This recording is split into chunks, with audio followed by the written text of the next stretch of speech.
Start preparation. क्योंकि आज तक दुनिया ये मानती थी कि एक भी शब्द बिना बोले हम अपनी बात एक्सप्रेस नहीं कर सकते। तब हमारे साथ थे चार्ली चैपलिन, जिन्होंने एक भी शब्द बिना बोले सारी दुनिया को एंटरटेन किया। आज भी दुनिया जब ये मानती है कि सिर्फ औरतें अच्छा खाना बना सकती है, हमारे सामने संजीव कपूर, जिन्होंने पूरी दुनिया को भारत का स्वाद चखाया। आज भी अगर दुनिया ये मानती है कि अकेले इंसान से कुछ नहीं हो सकता, हमारे सामने महात्मा गांधी, जो अकेले चले थे और पूरा देश उनके पीछे चला था।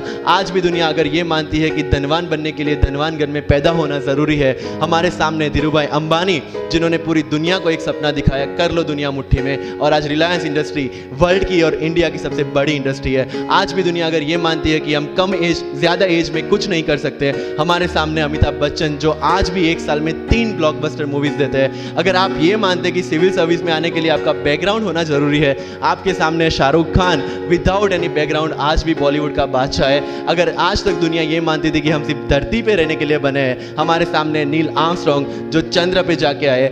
आज तक हम ये जानते हैं कि हम क्या है, हम क्या बन सकते हैं, ये जानने का टाइम शुरू होता है अब। कि कोई भी एडमिनिस्ट्रेशन को अगर टिकना है तो क्या क्या जरूरी है, किसी एम्पायर को अगर बनना है तो क्या क्या जरूरी है, कहां पे उन्होंने मिस्टेक की।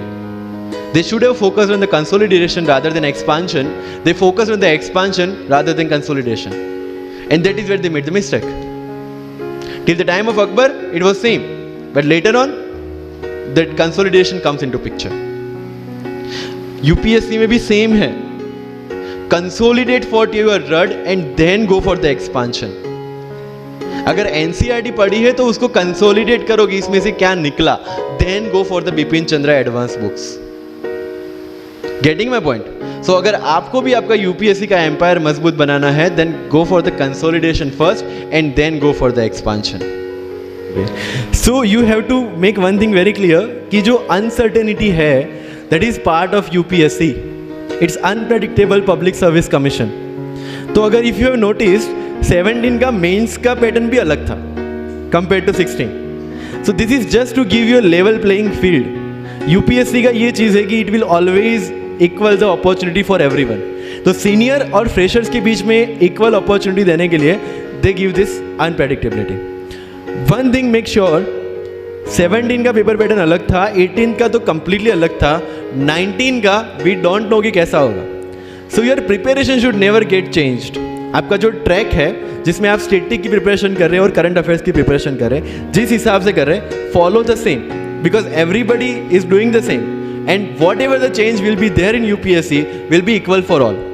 वहाँ पे आपका जो ऑफिसर वाला एटीट्यूड है, नई चीज़ों को कॉप अप करना और नए चैलेंजेस को फेस करना, जो आप ऑफिस में बैठ के हर रोज़ हर घंटे करेंगे, वो यूपीएससी में करना है, राइट? तो पेपर पैटर्न चेंज होगी, that will not make that impact जितना आप उसको दिमाग से लेंगे, because everybody is facing the question paper for the first time, whoever is sitting for the UPSC prelims। तो पेपर पैटर्न नया हो या आउट ऑफ द बॉक्स हो, इट इज फॉर एवरीवन। जैसे फॉर एग्जाम्पल मेंस में question पूछा गया था decolonisation of Malay peninsula. People got frustrated कि इतना कॉर्नर क्वेश्चन क्यों पूछा गया। आई वॉज हैप्पी कि कॉर्नर है, किसी को भी नहीं आता होगा, so relatively I am safe. UPSC is all relative, you know. तो अगर प्रीलिम्स का पेपर टफ है, सबके लिए टफ है। अगर कॉर्नर से क्वेश्चन पूछे गए, सबके लिए पूछे गए। So you should never worry about what UPSC will bring on your table. You should only worry about how much you want to eat from that.